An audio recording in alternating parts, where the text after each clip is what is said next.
नमस्कार, बहुत स्वागत है आपका खबरें मध्य प्रदेश की खबरों के साथ मैं हूं रीनू यादव। सबसे पहले अहम खबर, जहां पर सीएम शिवराज सिंह चौहान आज बाढ़ प्रभावित इलाकों का सर्वे उन्होंने किया। सीएम ने हालात का जायजा लिया, तो वहीं सीएम शिवराज ने बाढ़ के हालात पर अधिकारियों के साथ एक बैठक भी की। बाढ़ बारिश के हालात पर नजर रखने के लिए वल्लभ भवन में एक कंट्रोल रूम बना दिया गया है और साथ ही नागपुर एयरफोर्स मुख्यालय से सरकार संपर्क में है। सीएम ने अधिकारियों से प्रमुख नदियों के जलस्तर की जानकारी ली है और साथ ही सीएम हाउस में भी कंट्रोल रूम स्थापित किया जा रहा है। सीएम ने कहा कि जरूरत पड़ने पर सेना बुलाई जा सकती है। सीएम ने यह भी कहा कि हालात की समीक्षा की जा रही है, लोगों की मदद में कोई कोर कसर नहीं छोड़ेंगे, लोगों को राहत पहुंचाने के इंतजाम किए जा रहे हैं।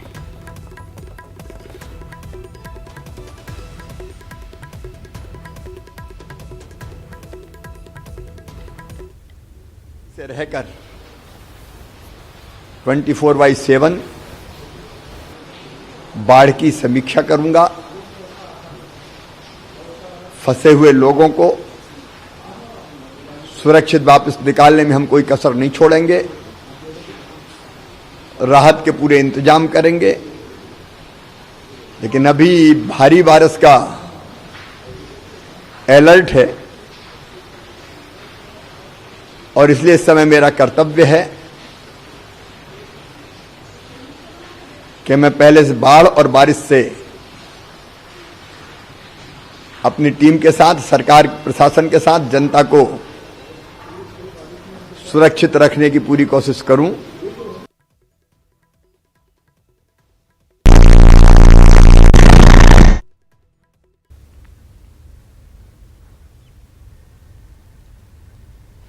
तो प्रदेश में हो रही भारी बारिश के चलते मुख्यमंत्री शिवराज सिंह चौहान ने अपने घर को भी कंट्रोल रूम बना लिया है।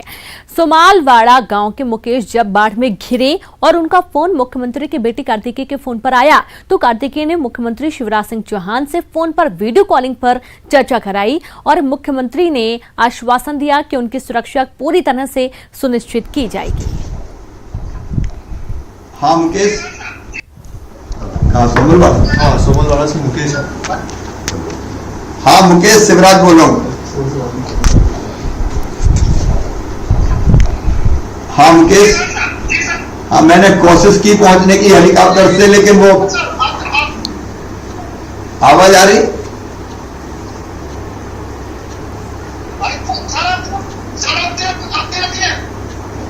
आवाज आ रही है आपको? हाँ पानी आओ, लेकिन हाँ आप चिंता मत करो, अभी बड़ी बोट पहुंचने वाली है, एक पहुंचने वाली है। कमिश्नर वहां पहुंच गए, एडीजी वहां पहुंच गए कुसुमखेड़ा के उधर, और बाकी भिजवाने की कोशिश कर रहे हैं। मैंने पहुंचने की कोशिश की थी, लेकिन हेलीकॉप्टर उतरा, हेलीकॉप्टर बारिश के कारण खतरे में आ गया, इसलिए लौटना पड़ा मुझे। हिम्मत रखो सब लोग हैं।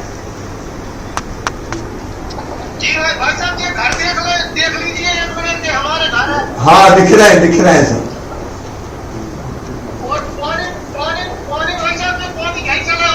हाँ ये लगा हुआ दिख रहा है मुझे, पानी भी दिख रहा है। हाँ, लेकिन चिंता मत करो, निकाल लेंगे, बिल्कुल चिंता मत करो। पहुंचने वाली है, बड़ी बोट भी पहुंच रही है, और एक बोट तो अभी बात डाल दी पानी में, बस 2 किलोमीटर ही दूर होगी, वो पहुंचने वाली है। अब जरा बच्चों को और महिलाओं को ढंग से निकालना,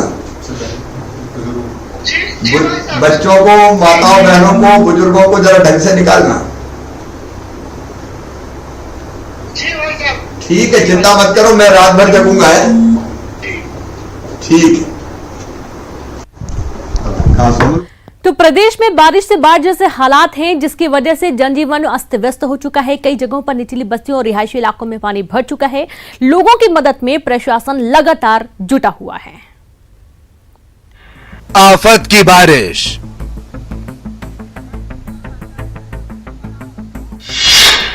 उफान पर नदी नाले,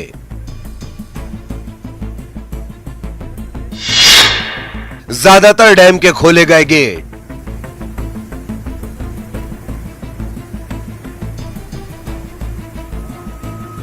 प्रदेश में बारिश से हालात मुश्किल हो रहे हैं। होशंगाबाद में नर्मदा का जलस्तर खतरे के निशान से 8 फीट ऊपर है। तवा डैम के सभी 13 गेटों को 38 फीट खोल दिया गया है। इसके चलते होशंगाबाद के निचले इलाके अब जलमग्न होने लगे हैं। प्रशासन भी निचले इलाकों में राहत और बचाव कार्य कर रहा है। उधर राजधानी भोपाल में भी लगातार बारिश का दौर जारी है। बारिश से भोपाल का बड़ा तालाब लबालब हो चुका है। इसका पानी इंदौर भोपाल हाईवे पर आ गया है। चिरायू अस्पताल के कोविड सेंटर में भी पानी भर गया। बैरागढ़ के 12 से ज्यादा गांवों का संपर्क टूट चुका है। तो छिंदवाड़ा में भी हालात कुछ ऐसे ही। यहां बाढ़ में फंसे युवक को रेस्क्यू कर निकाला गया। वहीं नरसिंहपुर में भी आफत की बारिश से तबाही का मंजर देखने को मिल रहा है। नरसिंहपुर छिंदवाड़ा हाईवे पर पुलिया टूट चुकी है। निचले इलाकों में जलभराव के हालात हैं। कई जगहों पर एक मंजिला मकान डूब चुके हैं। दूसरी तरफ बाढ़ को लेकर एसडीआरएफ का state command centre high alert पर है। तो भोपाल कलेक्टर ने जनता से जल भराव वाली जगहों पर नहीं जाने की अपील कर दी है। ये जो अभी अतिवृष्टि की दशा चल रही है पूरे मध्य प्रदेश में, इसमें जो आपदा प्रबंधन है या जल भराव की स्थिति है, उससे निपटने के लिए लोगों की जान माल की सुरक्षा के लिए जो होमगार्ड, सिविल डिफेंस और डिजास्टर मैनेजमेंट के हमारे माननीय डीजी साहब हैं श्री अशोक दुआरे साहब, उनके रोड मैप के अनुसार, उनके मार्गदर्शन में बहुत ही बेहतरीन किस्म से ये जो स्टेट कमांड सेंटर है ये संचालित हुआ जा रहा है। जिसके ये टोल फ्री नंबर है, इसमें वो कॉल करती है निरंतर। इसमें लगभग 500 कॉल आते हैं, 250 कॉल आ चुके हैं। और इन कॉल में जो ज़्यादातर कॉल हैं वो उन जगह के हैं जो नर्मदा किनारे है या बाकी नदियों किनारे, जैसे जबलपुर संभाग हो गया। भोपाल में पिछले कुछ दिनों में भारी वर्षा होने के कारण सभी जलाशय, तालाब आदि का जो जलस्तर है वो काफ़ी बढ़ा हुआ है।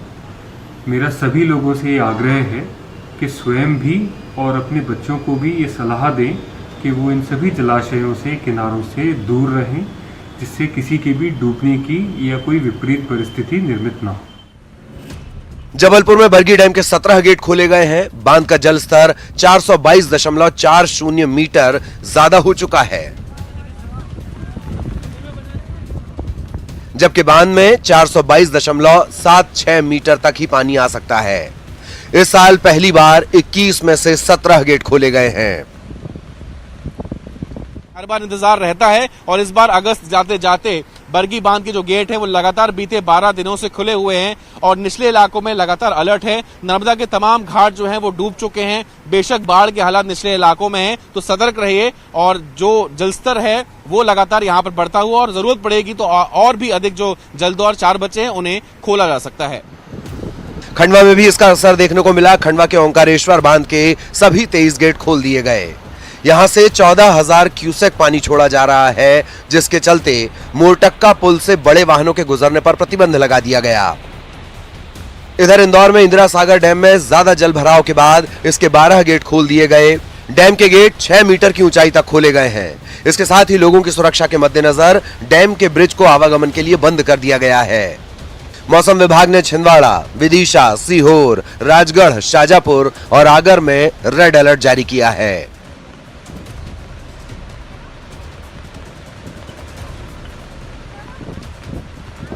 इसके अलावा भोपाल और इंदौर समेत 18 जिलों में तेज बारिश का येलो अलर्ट जारी किया गया है।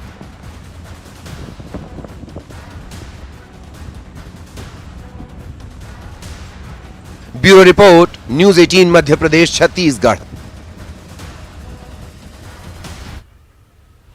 इधर राजधानी में भोपाल में भारी बारिश से जनजीवन अस्त व्यस्त हो गया है। ईंटखेड़ी थाने के अंदर पानी भर चुका है।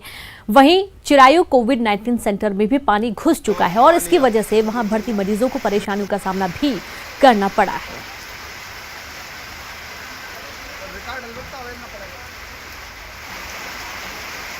पानी अब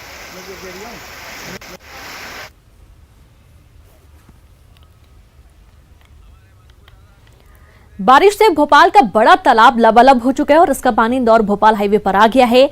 कुलांस नदी भी उफान पर है। बैरागढ़ के 12 से ज्यादा गांवों का संपर्क टूट गया है। वहीं चिरायू कोविड-19 सेंटर में भी पानी भर चुका है।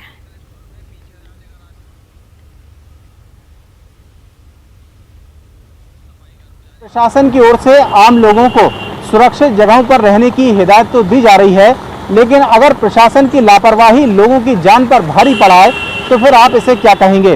हम इस वक्त राजधानी भोपाल के बाग सेवनिया थाना इलाके के पास खड़े हैं और इस वक्त आप देख सकते हैं कि प्रशासन की एक लापरवाही की वजह से ये गाड़ी यहाँ पर फंस गई है। दरअसल कुछ वक्त पहले यहाँ इस रोड को चौड़ा करने के लिए इसको विकसित करने के लिए गड्ढे खोदे गए थे, लेकिन उन्हें यहाँ पर भरा नहीं गया और ना ही किसी तरीके का कोई स्टॉपर यहाँ पर लगाया गया ताकि लोग सुरक्षित जगहों पर या सुरक्षित दूरी के हिसाब से यहाँ से चल सकते। लिहाजा पानी भरने के और ज्यादा जानकारी के साथ संवाददाता शरद हमारे साथ लाइव जुड़ गए हैं। शरद, भारी बारिश के चलते भोपाल का जो मुख्य इलाका है वो भी पानी में तब्दील हो चुका है, पानी में डूब चुका है।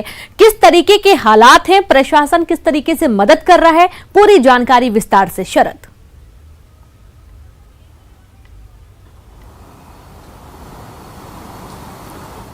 तो शायद को आवाज नहीं, शरद को आवाज शायद नहीं पहुंच पाई है। शरद, किस तरीके के हालात बन रहे हैं भारी बारिश के चलते?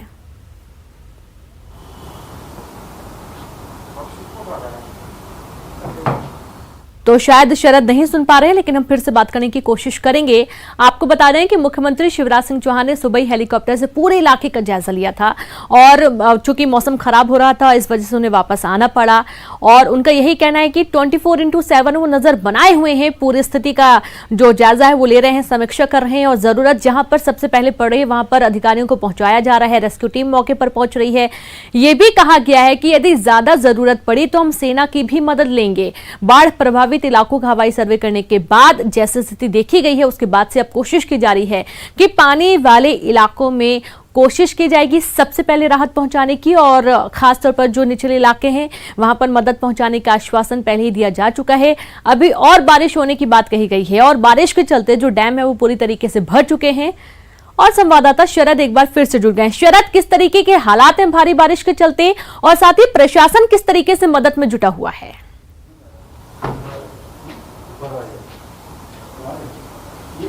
देखिए, अगर बारिश की बात करें तो लगातार ये दौर अभी भी जारी है और मौसम विभाग ने जो अनुमान जताया है उसके मुताबिक आने वाले 2 दिनों तक ये जो दौर है बारिश का वो इसी तरीके का रह सकता है।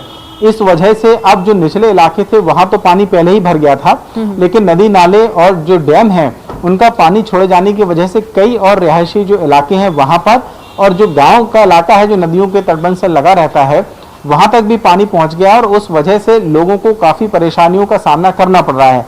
हालांकि मुख्यमंत्री शिवराज सिंह चौहान ने आज एक उच्च स्तरीय बैठक भी की आईजी कमिश्नर के साथ में जो प्रदेश स्तर के बड़े अधिकारी हैं और फिर उसके बाद उन्होंने सीहोर और होशंगाबाद में जो बाढ़ की स्थिति है उसका हवाई दौरा करके जायजा भी लिया। इसको लेकर मुख्यमंत्री शिवराज सिंह चौहान ने जो निर्देश है वो जारी किए हैं और ये कहा है कि जो लोग हैं उनकी पूरी तरीके से मदद की जाएगी, सरकार उनके साथ में खड़ी है।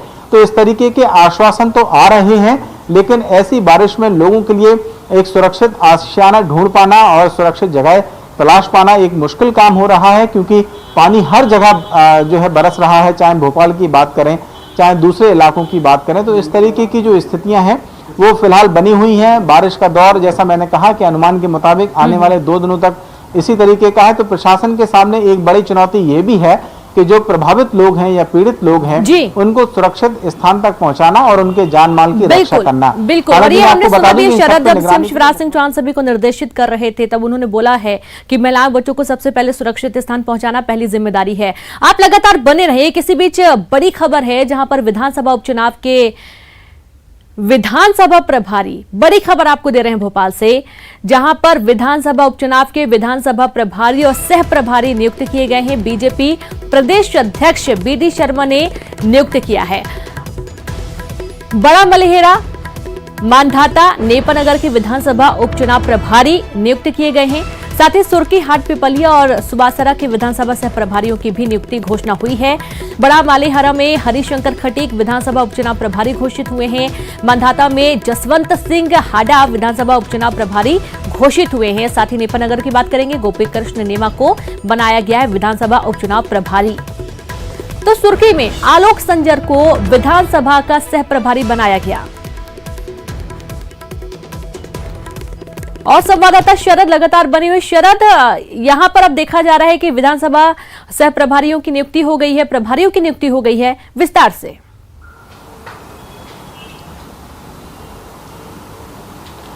देखिए रेनू, पहले जो चुनाव है वो 24 सीटों पर होना था और उन 24 सीटों के जो विधानसभा के प्रभारी हैं वो बीजेपी की ओर से बनाए गए थे। लेकिन उसके बाद में 3 और जो कांग्रेस के विधायक हैं जो बीजेपी में शामिल हुए और फिर उन्होंने अपने अपने विधायकी से इस्तीफा दिया। उनमें से 3 सीटें बड़ा मलहरा, नेपानगर और मांधाता, जैसा कि आपने बताया वो 3 सीटें भी बढ़ी। तो उन 3 सीटों के जो विधानसभा के प्रभारी हैं उनकी नियुक्ति अब की गई है, क्योंकि अब जो टोटल सीटें हैं वो कुल हो गई हैं 27, यानी कि 24 पहले थी जिनके नाम पहले अनाउंस हो चुके थे, अब 3 और बढ़ी हैं तो 27 हो गए हैं। तो जो 3 और बढ़े हैं उनके विधानसभा के जो सह प्रभारी और जो बाकी की 3 सीटें हैं उनके सह प्रभारियों की नियुक्ति अब की गई है। जी बिल्कुल, शुक्रिया आपका शरद तमाम जानकारी के लिए। तो जो 3 सीटें थी वहां पर अब सह प्रभारियों की नियुक्ति हुई है और जहां पर कांग्रेस से बीजेपी में शामिल हुए थे जो उन्हें यहां पर नियुक्त किया गया है। तो इस तरीके से हाटपिपलिया में गायत्री राजे पवार को नियुक्त किया गया है और साथ ही प्रमुख सीटें हैं 3 सीटें जहां पर विधानसभा सह प्रभारियों की नियुक्ति हुई है। और इसी के साथ आपको बता दें कि हाटपिपलिया, सुर्खी और नेपानगर ये तमाम ऐसी सीटें हैं जहां पर विधानसभा सह प्रभारियों की नियुक्ति की गई है। और एक छोटा सा ब्रेक लेंगे, हम जल्द हाजिर होंगे।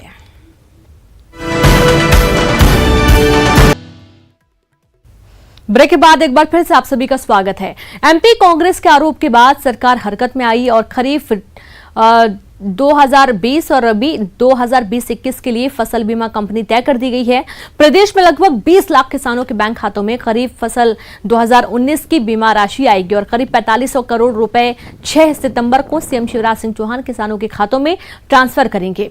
प्रदेश के कृषि मंत्री कमल पटेल ने भारत सरकार की सूची में शामिल एग्रीकल्चर इंश्योरेंस कंपनी को पीएम फसल बीमा 2020-21 के लिए अनुमोदन किया है। कृषि मंत्री कमल पटेल ने जानकारी देते हुए कहा कि सीएम फसल बीमा राशि ट्रांसफर करेंगे और साथ ही प्रदेश सरकार ने फसल बीमा से वंचित किसानों के लिए तारीख बढ़ाकर 31 अगस्त तक कर दी है, जिससे डिफॉल्टर किसान भी अपना फसल बीमा करवा सकें। फसल बीमा 2019 का हरदा जिले में 57,000 किसानों को 109 करोड़ रुपए मिलेगा। और आपको बता दें कि कांग्रेस नेता एनपी प्रजापति ने प्रदेश सरकार पर आरोप लगाया था कि 4 बार टेंडर के बाद भी फसल बीमा कंपनी तय नहीं की गई।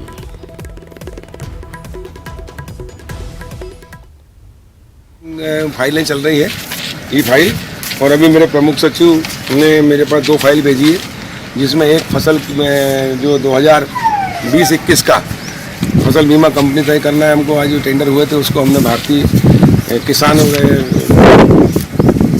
फसल बीमा कंपनी जो है भारत सरकार की ही है उसको किया। पूरे सभी 11 क्लस्टर उनको दिए हैं ताकि किसान का, और 31 तारीख कर दी हमने, तो 31 अगस्त तक अब किसान का बीमा हो जाएगा। और जो किसान रेगुलर है उनका भी, डिफाल्टर है उनका भी, इसके साइन किए हैं। और दूसरा हमने अभी जो किस्त हमारे मध्य प्रदेश सरकार को जो कमलनाथ जी को जमा करना था, 18 का पैसा भी उन्होंने नहीं किया, 19 का भी नहीं किया, मुख्यमंत्री शिवराज जी ने किए पहले 2200 करोड़, और अभी मैंने अनुमोदन किया है। ये राशि हम बीमा कंपनी में जमा कर रहे हैं करीब 19 की, और उसके बाद भारत सरकार भी जमा कर देगी। और 6 सितंबर को माननीय मुख्यमंत्री जी मध्य प्रदेश के किसानों को 19 का बीमा लगभग 4500 करोड़ रुपए जो है वो किसानों के खातों में डालेंगे। वहीं किसानों को राहत पर अब सियासत शुरू हो गई है। फसल बीमा की राशि को लेकर अब क्रेडिट गेम शुरू हो गया है। पूर्व मंत्री पीसी शर्मा ने फसल बीमा की राशि किसानों को देने पर बयान दिया गया है कि उनकी माने तो फसल बीमा का प्रीमियम कमलनाथ सरकार ने भरा था और उसी बीमा राशि का पैसा किसानों को देने का बीजेपी सरकार ने ऐलान किया है। उनकी माने तो बीजेपी सरकार का इनमें कोई योगदान नहीं है।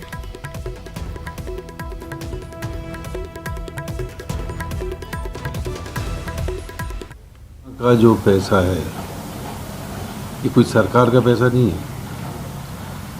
ये कमलनाथ जी की सरकार के समय जो बीमा राशि किसानों की बीमे के लिए राशि जमा की गई थी, वो फसल बीमा का ये पैसा है जो इंश्योरेंस कंपनी दे रही है।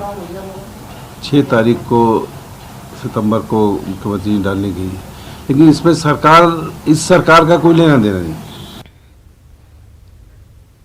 चलिए अब आपको दिखाते हैं कि सीएम शिवराज सिंह चौहान आसमानी आफत पर अलर्ट हैं। सीएम शिवराज ने की मदद की सीएम की पहल पर रेस्क्यू ऑपरेशन शुरू किया गया। सोमलवाड़ा गांव में फंसे थे लोग, सभी को सुरक्षित स्थान पर पहुंचाया गया। सीएम ने वीडियो कॉल से सभी से बातचीत भी की।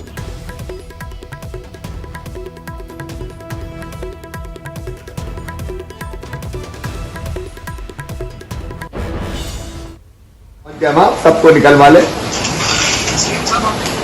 बस सबको निकलवा ले हम ठीक से।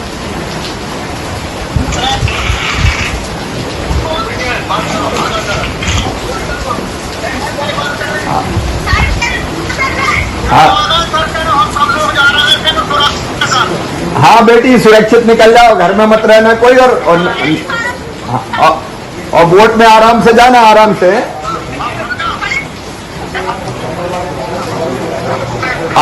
आराम से जाना, घबराना मत, हिलना डुलना मत बोट में, ठीक है?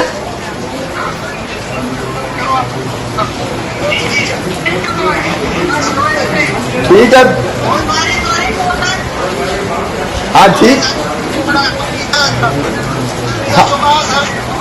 हाँ इसलिए सब निकल जाओ भैया हैं, बहुत अच्छे सब पहुंच गए, कमिश्नर साहब पहुंच गए। हाँ बेटी चलो सब बोट पहुंच गई, अब सब ढंग से निकल जाएंगे।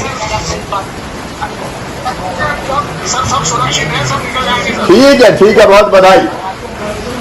नदी पर के पहुंच गए हम, सबको निकलवा ले, बस सबको निकलवा ले हम ठीक से।